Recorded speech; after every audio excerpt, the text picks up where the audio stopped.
Our continuing coverage of the pandemic here in Arkansas. Today marked the largest single-day increase in cases of the virus in a single day. That's up 130 from yesterday's count. This largely is due to the spread of the coronavirus through two prison facilities, the Cummins unit in Grady and a federal facility in Forest City.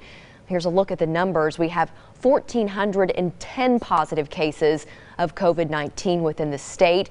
That contrasts with the 19,394 negative tests. 30 have died from the virus. 391 have recovered. Governor Asa Hutchinson resumed his daily press briefings about the outbreak following a break over the Easter weekend. Jay Burr was there. And Jay, what did the governor say about this spike in cases today? Yeah, Ashley, kind of as you pointed out here, this is the largest jump in positive cases that we've seen since the onset of this epidemic here in Arkansas, and largely that was because of Arkansas's prisons. As Dr. Smith says, it shows how quickly it can disperse. On Monday, 98 of Arkansas's 130 positive COVID-19 cases came from the Varner and Cummins units. 55 at Varner included 46 inmates, 8 staff, and 1 independent contractor. At Cummins, one barrack saw 43 of the 46 inmates within it test positive. Despite all of that, we've had this one breakout, but you contain it, and hopefully that it will not be impacting any other barracks. We'll have to wait and see. Cummins is making sure none of the staff move to different barracks and that those in that specific barrack will be sequestered from the rest of the prison population. And in this setting, it's a bad thing, but also a good one.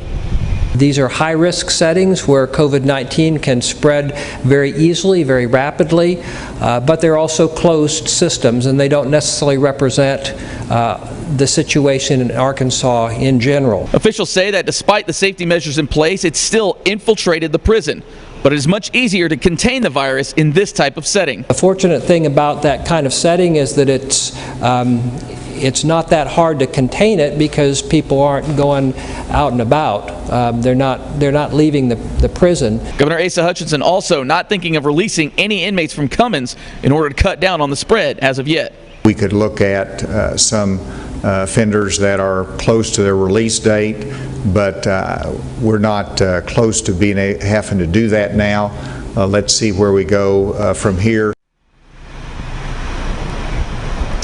And the governor also issuing an executive order today creating the governor's medical advisory for post-peak COVID-19 response, and it will do exactly what the title there says. They're going to start looking at some of the restrictions that are in place, and they will look at when to potentially loosen some of those up. But the governor did reiterate that the state is not at that point yet, but they do want to have some of the state's top medical advisors start to looking into some of those plans, start and get ready for when potentially the epidemic will start to lighten up here in the state of Arkansas.